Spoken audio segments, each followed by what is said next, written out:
Mesdames et messieurs, chers compatriotes, et vous, hommes et femmes qui à travers le monde êtes épris de justice et de paix, et surtout de vérité, je vous remercie pour toutes les remontées d'informations que vous me faites, que je vérifie, que je regarde, sur lesquelles je fais travailler mon équipe, qui me permettent aujourd'hui de dire que le docteur Parfait Kolela est bien décédé au Congo, à Brazzaville. Et non seulement il est décédé au Congo, mais la date elle est bien connue, c'est le 20 mars à 20h30. Donc, cette information, sachez bien que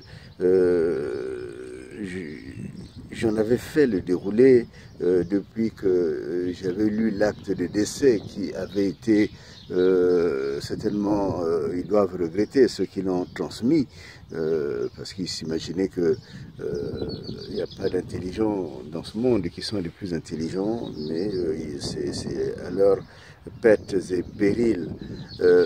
Donc, il faut bien dire, comme je l'avais dit, que en rebroussant le chemin, Kolela n'est pas arrivé vivant à Paris, en France, au Bourget, précisément.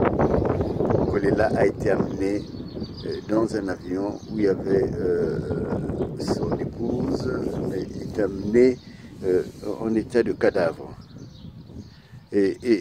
Et donc, tout s'est joué à Brazzaville. Et cela, il faudrait que vous le sachiez aussi, que les corps diplomatiques accrédités le savent. Donc le Congo, c'est comme le roi nu, il a l'impression que personne ne le voit. En réalité, le monde entier le voit. Et je crois que ce crime est un crime, j'ai envie de dire, de trop dans sa carrière de criminel. Et puis ces montages qui sont un peu c'est du fil blanc, on lui enlève tout le crédit, le peu de crédit qu'il avait.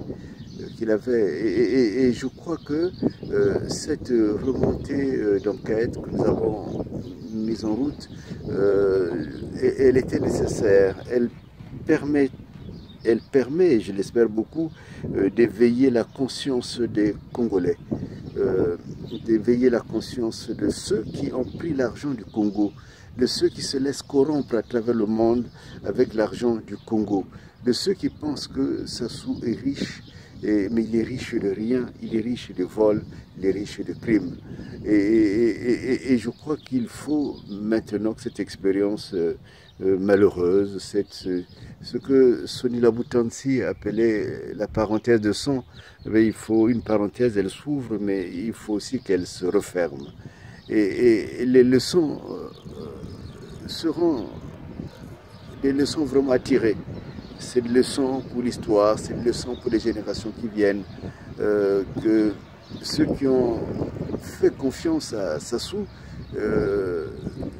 qui déjà était sanctionné, je dirais, par la Constitution de 1992, qu'il a annulée, qu'il a assurée, et puis finalement jusqu'à créer cette dernière Constitution qu'il a condamnée lui-même, puisqu'il devrait normalement recommencer les élections, il n'a pas fait, et tout cela montre bien que nous avons affaire à, je ne sais pas, un psychopathe, hein, je ne sais pas bien quoi, mais et pourquoi j'ai dit cela? Ce n'est pas du tout pour insulter la personne de Sassou, mais c'est pour attirer vraiment l'attention, pour dire qu'il faut faire attention.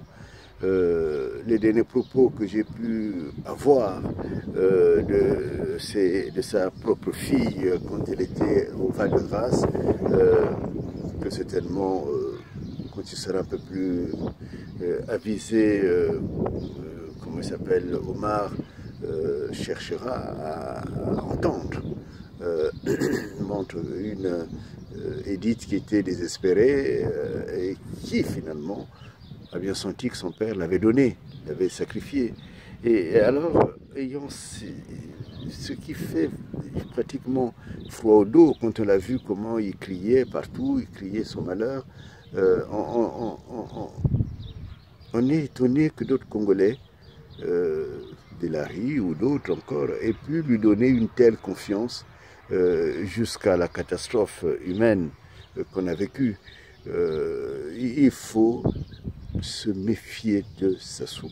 Et certainement que même la communauté internationale, même des pays comme la France ou d'autres pays qui ont pris l'argent de Sassou, c'est de l'argent du sang. Et je comprends pourquoi des journalistes, des investigateurs comme Le Monde commencent à se rendre compte avec effroi à quel point cet homme est un homme manipulateur. Et il ne mérite même pas ce fameux titre de président et il ne mérite même pas la confiance des hommes et des femmes de bonne volonté.